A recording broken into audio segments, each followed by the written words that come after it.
vote. J'ai vraiment admiré cette honnêteté.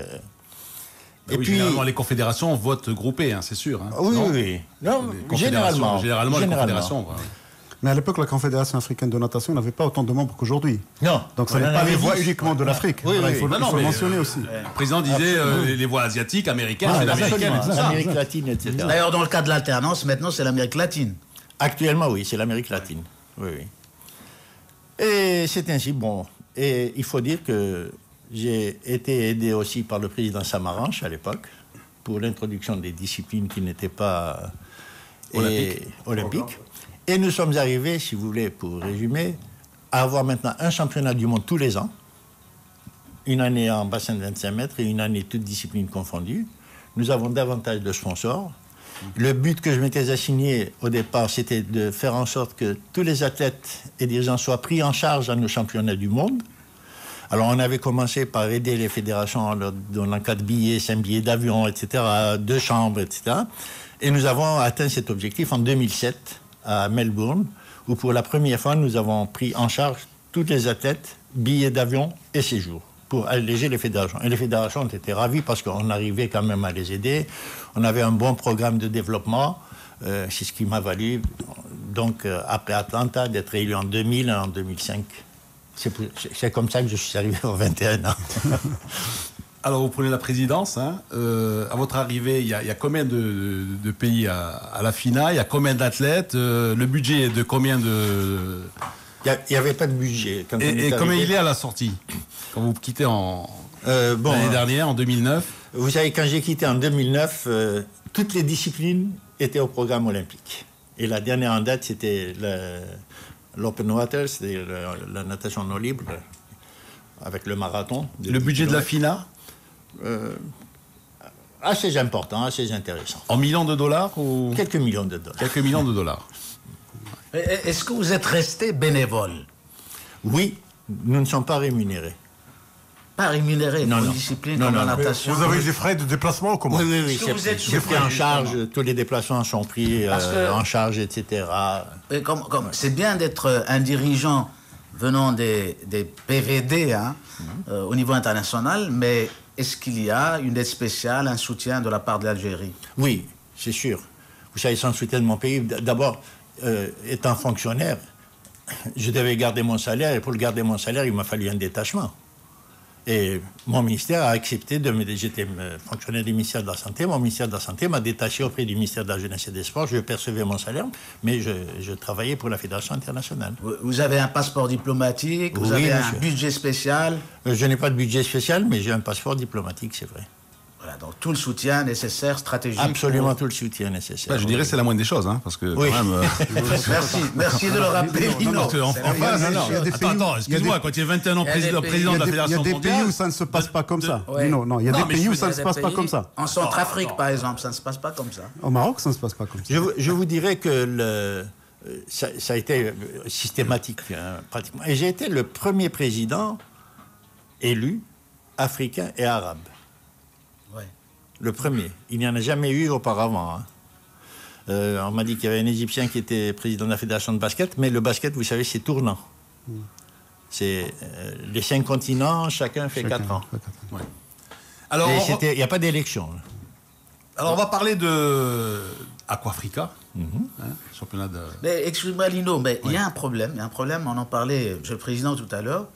C'est celui qu'on a des expériences, au Maroc, on a Mjid. Vous connaissez très bien, vous appréciez. Un monsieur que j'admire et que j'aime beaucoup. Qui sera demain matin avec nous. Hein. Formidable. Et ce qu'il y a de triste, malheureusement, c'est qu'au niveau de la communication, de l'information, nous restons PVD. Hein. PVD et une personnalité comme vous, avec une accumulation de pratiquement 50-60 ans de sport, au service du sport, au plus haut niveau, on ne connaît pas, il n'y a pas de publication, il n'y a pas d'édition, il n'y a pas de biographie, rien n'est fait à ce niveau-là. Est-ce que vous trouvez ça normal? Une question difficile à laquelle je dois répondre. Bon, peut-être normal, pas, oui. Effectivement, je vous le concède. Est-ce qu'il y aura des efforts qui seront faits pour médiatiser les personnalités africaines qui marquent le sport Je crois que c'est moi qui devrais vous poser la question, quoi. Oui, parce que là, Bah, si vous nous donnez Vous les me donnez facilités... l'occasion de médiatiser. Non, Il y a non, mais Lino non, mais qui est attends, derrière, non, mais déjà attends, des non, non, biographies. mais à part ça, c'est lui le journaliste. Oui. Et en plus, il est président de l'Union des journalistes africains sportifs. Oui, je sais. Donc c'est à lui à penser à ça. Hein. C'est à lui à... Justement, quand est-ce Voilà, que tu vas on est éditer d'accord ton sur le encyclopédie des grands Bah, personnages du sport africain? Les Africains travaillent dessus, effectivement. On n'a pas tellement de moyens non plus, mais Ça, c'est vrai, oui. ils travaillent Puis dessus. le tour est vite fait, hein, Lino. Les Africains Oui. qui sont à la tête ou qui sont dans les grandes instances internationales, bon, qui sont influents, bon, il y en a pratiquement dans toutes les instances, mais qui ont une empreinte et qui vont laisser une empreinte historique, ils sont très peu nombreux. Ils sont 3 ou 4, pas plus. Oui, ils se Pas comptent plus, sur les donc, bouts des doigts d'une seule main. Et encore. Oui, oui. Oui, absolument. Mais bon, il faut dire, tu le disais au départ, les 21 années de Serrafawi à la tête de la FINA ont marqué l'histoire de la natation à jamais. Bien sûr. Parce que la natation dont on jouit aujourd'hui, parce qu'aujourd'hui, la natation est comme devenu un sport spectaculaire, ce qui n'était pas. C'est devenu un sport très médiatisé, télévisuel, mais d'une manière extraordinaire, parce que maintenant, Médiatisé. on a plaisir à regarder de la natation à la télévision. Ça n'existait pas, ça, auparavant. Donc tout ça, c'est l'empreinte du président Arfaoui, essentiellement. Ah, Et c'est une fierté pour À nous. part les 1500 mètres, où c'est long, hein. Ou 800 mètres. Bah, c'est long, mais c'est des épreuves comme les autres. Hein. je veux dire. Mais quand tu endures un marathon en athlétisme... Ça passe pas quand très tu bien à la endures- télé, hein, je veux dire. Non, 1500 mètres. si, Les parce que noms. Ouais, la 1500 concurrence mètres, est non, parce que leur système de compétition est parfait. Ouais. Tu as des éliminatoires et immédiatement après des finales. C'est le meilleur. Et voilà. Et c'est ce qui fait qu'immédiatement donc tu as Matin encore- éliminatoire, après-midi mais finale. voilà, tu as encore, en tant que spectateur, même si tu es un novice de la natation, ouais. tu as vu les éliminatoires, Le tu sais matin. qui va arriver en finale, tu sais comment ils arrivent à avoir leur couloir, parce que c'est très explicite tout ça, c'est très on fait de la pédagogie. Le dedans. meilleur temps au centre de la piscine. Voilà, comme ça. Couloir du, Et puis, et quand il nage, il y a de l'intensité. On le disait quand on a reçu cette offerte. C'est un sport où il n'y a pas de ruse, il n'y a pas de triche en natation. En natation, dès qu'on plonge, on y va à fond. Donc, que ce soit 1500 mètres, 100 mètres, 50 mètres, c'est la même chose. Il n'y a plus de triche, peut-être. Parce que nous avons supprimé les faux départs. Oui, Non. oui. Vous savez, Oui, nous ça n'avons aussi. plus de faux départs. Et il y avait des trucs techniques qui se Qui faisait la faisaient. différence. Oui, bon, il y a eu l'histoire de la combinaison qui a un peu entaché la natation. Oui, mais c'est- ça, oui. mais c'est un progrès technologique qui n'a pas été.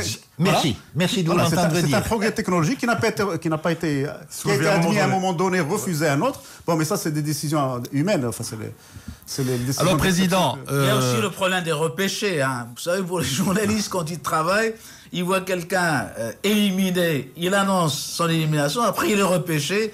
Et c'est ça le charme peut-être de... Mais moi, je voudrais vous interroger sur un truc. Vous savez que Sim Mustafa est un homme d'humour. Hein. Attention, hein, l'anecdote, il parlait de chrono, de montre. Moi, je me rappelle de celle que vous m'aviez racontée, qui est très belle, que je ne cesse de raconter à tout le monde. Je la raconte aujourd'hui aux auditeurs de Radio Mars.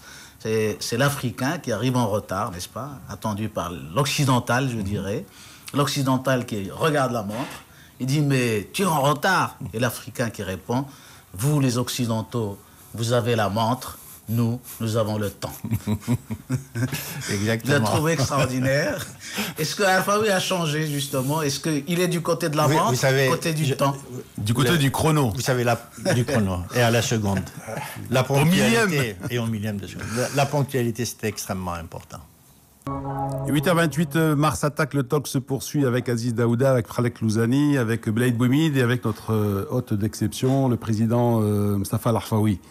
Donc, président d'honneur de la FINA, Président d'honneur à vie, oui. c'est la moindre des choses, je dirais. Et puis président de la Confédération africaine. Alors, Et vous comment êtes toujours au CIO. Toujours membre honoraire du CIO. Alors, avant de vous parler que vous nous parliez de la natation africaine, moi, je voudrais vous parler vous êtes également membre de l'Agence mondiale antidopage. Oui, j'ai été membre depuis Alors, sa création. Tout à l'heure, Aziz disait, oui, c'est un sport sain, etc., etc. Est-ce qu'il a été toujours sain, la natation? Vous savez, je vais vous dire... Du côté de l'Allemagne de l'Est, par exemple. Oui, non, ça, bien se sûr, lave nous en avons eu des natation. résultats. Non, non. Oui, non, c'est exact. Mais vous savez, à l'époque, les tests antidopage n'étaient pas très fiables. Si vous vous rappelez, quand on avait commencé à lutter contre le dopage, on recherchait les stimulants. Ouais. Puis on est passé aux anabolisants. anabolisants, le PO, Stéroïdes, tout ça, stéroïdes, et après- anabolisants, etc. Et ça continue. Ouais. Alors je vais vous dire, pour résumer le problème de la lutte antidopage, je ne dis pas que nous faisons... Alors, aujourd'hui, tout- est-ce qu'on oui. peut dire que Oui. à 99%, À les nageurs sont propres 99%, oui. Sont propres. Oui, parce que nous avons mené une campagne Ils terrible. font du bodybuilding, mais ça fait rien. Vous savez, je vais vous dire. vous savez, la lutte antidopage, c'est une guerre. Une guerre que nous ne gagnerons jamais. Parce que les tricheurs, vous ne pouvez pas les éviter. Ils ont existé, ils existent et ils existeront. Toujours. Et puis, il y a un autre problème, un autre phénomène, c'est le progrès de la technologie en matière de recherche scientifique, pharmaceutique, etc. Vous avez des laboratoires, vous avez des gens qui se dévouent pour travailler, pour faire de la recherche, pour essayer de déceler des drogues. Mais de l'autre côté, vous avez des gens qui travaillent pour trouver des drogues qui ne peuvent pas être décelées.